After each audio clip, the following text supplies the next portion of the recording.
Manchester United 4, Everton 0. The player you've criticized for like 2 weeks now ended up scoring 2 goals today. So just start, let us start by praising him. No. To be honest, praise him first. Praise him first. Good game by Zirkzee. Like, scoring, finishing, good finishes, both them. First one on the left foot, second one on the right, opened up his body well, and literally just passed the ball, into the goal post. In the second half, if you ask me, he was slightly better than what he was in the first half. Didn't really lead the press. He wasn't really the trigger for the press. But he had those things we know he had, those link-up plays, those touches to let loose Garnacho or any other white player, or to link with his middle of the park. Yeah, but still, nothing really. If you had played a side that was better than Everton, Everton literally played themselves into the hands of Manchester United. Let's not forget that. Let's not forget that. Like the first half, no, to be honest, so you're still not impressed. I'm not impressed. I'm not impressed. To be honest, I understand this is the first time Manchester United is winning a Premier League game by 4 goals since August 2021. That's how terrible we've been in the last 3 years.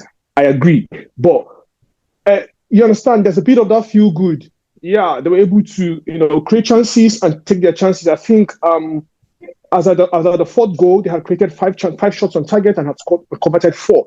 That's well over 90%, 95%. That's fair. I agree. But all-round play, they found it difficult to break Everton in the middle of the park. Everton in the first half had this spell of about 25 to 30 minutes where they took the game from Manchester United.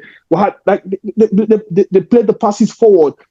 They created 8. As at the time, we had 5 chances or so. They had created 7 chances or 8 chances. Beto was playing well. Zidniango Diang, the number 10 for Everton, he literally took possession of the entire Manchester United right wing, which was Everton's left wing. He played.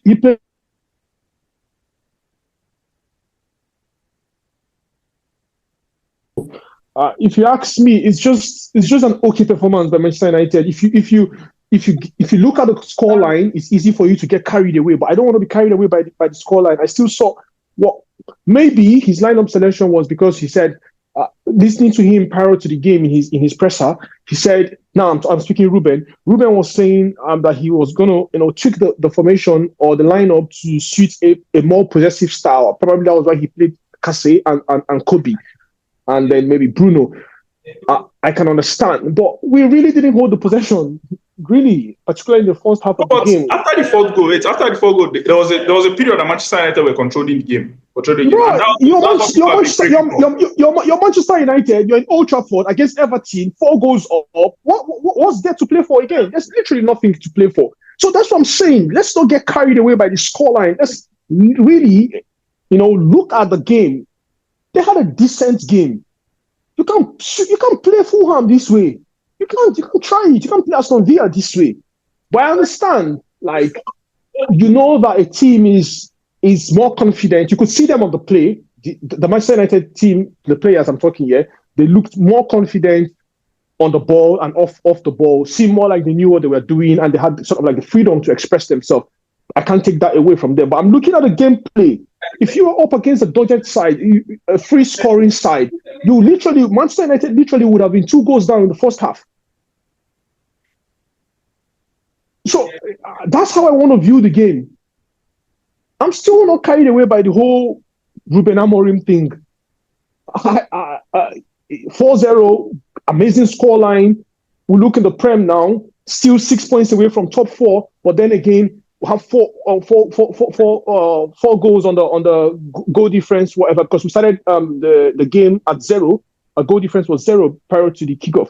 But then now finishing off +4, we had the teams above us have about, I think, is it +13, +16 or thereabouts? So okay, we can say good, +12 to go. We can see how we can. But I wouldn't mind up against not so good sides, with all due respect to them, the Premier League. If you can nick 4 goals, 3 goals, and keep a clean sheet, for me, it's good. And it's a good way to sort of hurriedly close up the goal difference tally. You understand? But if you're looking at the whole game holistically, could just pick up individual players. Again, Ahmad, outstanding.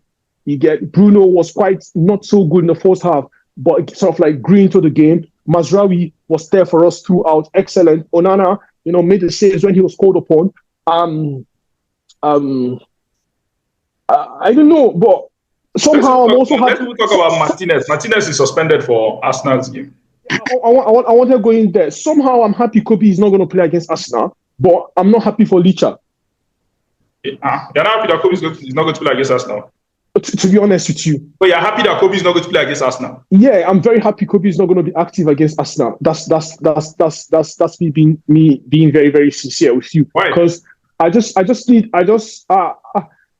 think he's sharp enough. I don't think he's fit enough yet. Arsenal is sort of like picking up form again, and they're basically going to swamp him. I need more of a very physical middle of the park. I would rather go Ugarte Mount. I'll be honest with you. I would rather go Ugarte Mount. I'm just come after that. I don't care. But I just need a very physical. I need us to go against Arsenal and kick their legs, smash them, run them through. That's what I need. There's nothing. It's Arsenal Football Club. Just go smash them, play through their ranks. Play the bully ball. Really, if you ask me. Final thoughts. Just, for me, it's still just the feel-good thing. Yeah,